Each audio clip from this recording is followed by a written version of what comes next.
Hello, and welcome to Principles of Macroeconomics. This is Module 2.1, and today we're going to start talking about one of the most important variables that we have in economics. And this is what we call gross domestic product.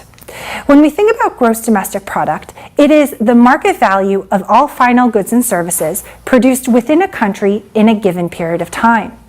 GDP, or gross domestic product, measures how well an economy is doing over time.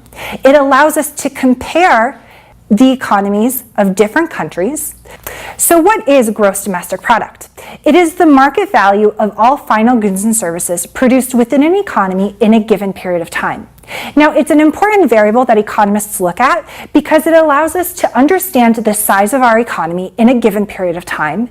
It allows us to compare how our economy is doing across time, and it allows us to compare economies in different areas. So we can compare the economy of the United States to the economy of Europe to the economy of China simply by looking at the gross domestic product.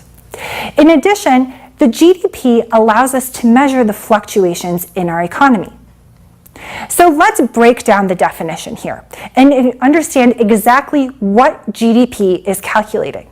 So when we talk about the market value, this is the amount of money that a person would need to buy all of the goods and services that an economy produces at the current market prices. Final goods and services. These are goods that are produced and services that are produced for final sale, not what we call intermediate goods.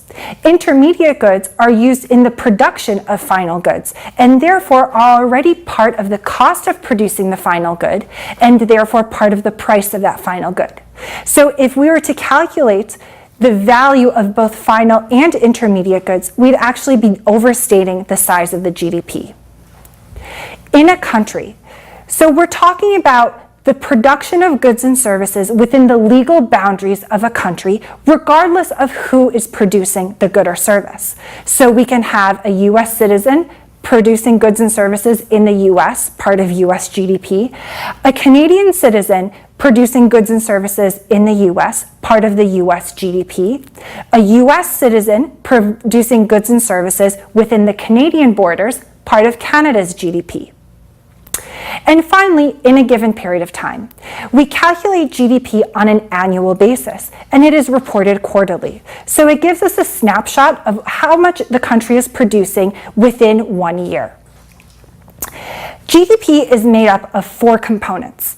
The first part is consumption, and this is spending on goods and services by the household. The second component is investment. Investment is the spending on capital goods by firms. Now, when we talk about capital goods, these are machines, tools, or any capital that can be used in the production of goods and services. Next is government spending. And this is the spending by the government, local, state, or federal, on goods and services in our economy. And lastly, we have net exports. Net exports is the difference between exports, or goods and services that we produce domestically and sell abroad, and imports, or goods that are produced abroad and sold domestically. So these 4 components make up our GDP. Now, one of the ways that we can calculate GDP is through nominal GDP, and another way is through real GDP. With nominal GDP, we're calculating the value of production at current prices. So when we conduct this calculation, we look at how much each good or service, the market value of each good or service at that given year, and multiply it by the quantity of goods and services that are produced. So for example, if we look at good 1, in year 1, we would multiply the price in year 1 by the quantity produced in year 1. And we would add that up across all of the goods and services we produce. On the other hand, with real GDP, here we're trying to keep the prices constant.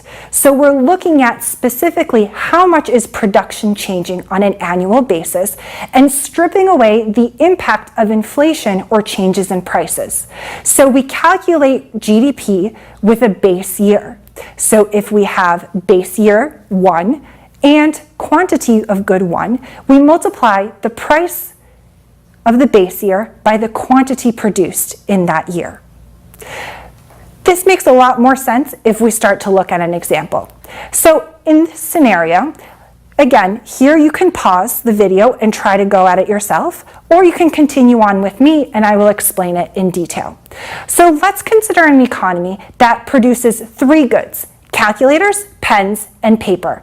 The following table that you see here presents the amount of calculators, pens, and paper that are produced in 3 years.